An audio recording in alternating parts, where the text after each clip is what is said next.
Whatever you don't use, you lose. Another great way of putting it is, lack of use leads to loss. A great white shark needs to constantly keep swimming. Otherwise, it dies. Now, for us men, having something that brings us fulfillment that we can work on every day is essential to us. Now, of course, the repercussions aren't as serious as if you were a shark, right? You don't just die if you stop working. But there is, in a sense, a slow death that occurs in your spirit, in your morale. And this is actually one of the reasons why many men enter a state of depression, because they feel useless. They feel like they're not contributing. So when you have something that you're able to do, it keeps you alive. It keeps you looking forward for tomorrow. It gives you another reason to live. And especially if your work brings you fulfillment, true fulfillment, then you're operating on a frequency that many people aren't. There's real joy that comes into your life. Now, the reason I'm making this video is because there's a slow decay that occurs in general when you stop working. Whether it's the gym, you stop training, you stop working out, you notice it. You start to deteriorate. Because look, in life, you're either moving forwards or moving backwards. There's no staying the same. There's no middle ground. That's a fallacy that you can just maintain and you'll stay this way. No. Otherwise, people will get their dream body, then stop training. That's not how it works. You got to go back in the next day, train again, and again, and again, and again, forever. It don't stop. No, you may adapt your training over time, but the training never stops. And it's the same when it comes to your craft. You want to ensure that you work at your craft, that you seek to refine your skill sets again and again and again. The moment you think you know it all, you start going backwards. And I've experienced it myself where I thought I knew enough about a certain thing, and I found myself getting sloppy after a while because I thought I knew it all. So I thought there was nothing more really to learn. And boy, was I wrong. There is a lot to learn. There's always someone out there doing better than you. And look, I'm not saying that you should compare yourself with these people, but you should learn from these people. If someone is better than you in a certain area, learn from them, because that will help you elevate your game. It will. Physically, financially, spiritually. Seek to become the best you possibly can by learning from others who are ahead of you. Don't ever get too comfortable and complacent and think, well, I know enough now. No. Become a student of life.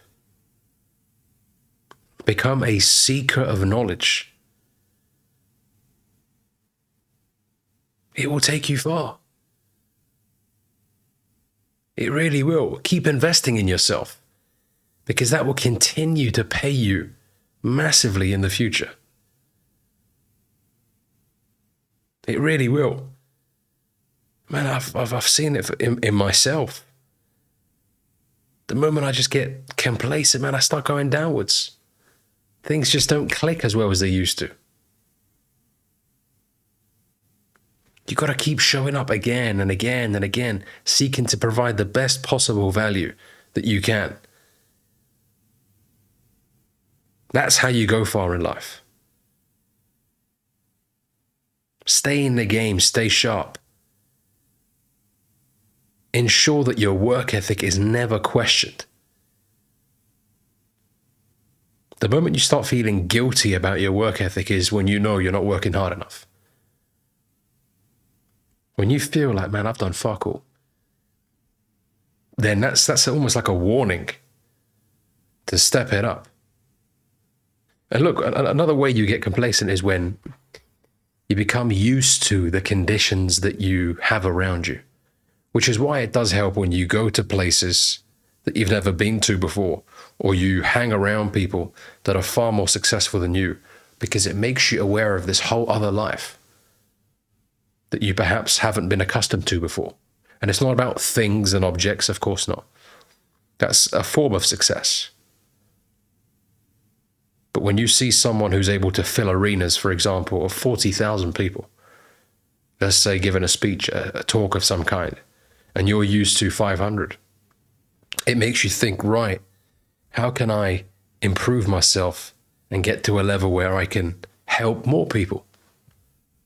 And of course, in the process of helping more people, you're able to earn more money. But there's always someone outperforming you. And so be around these people. See what they're doing that you're not doing to get to the next level.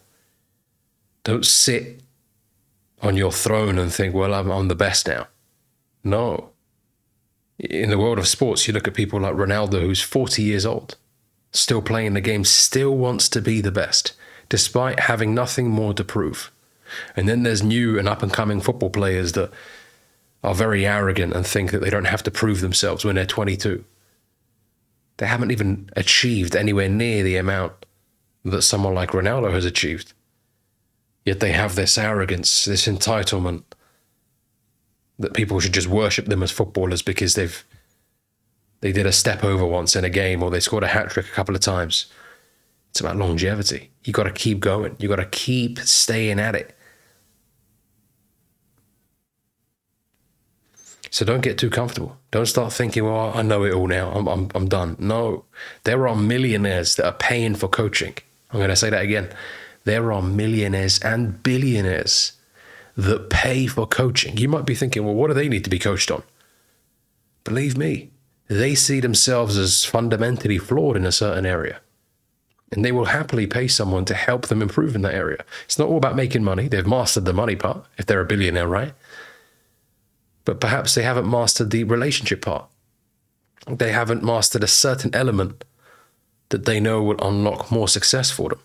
It could be they're very good with business, but they want to be a more charismatic speaker. So they will pay to learn how to speak more effectively. See, the average Joe Schmo will think, well, I'm not paying. You know, that's a lot of money. I'm not going to pay for that. Well, that's why that person will stay average.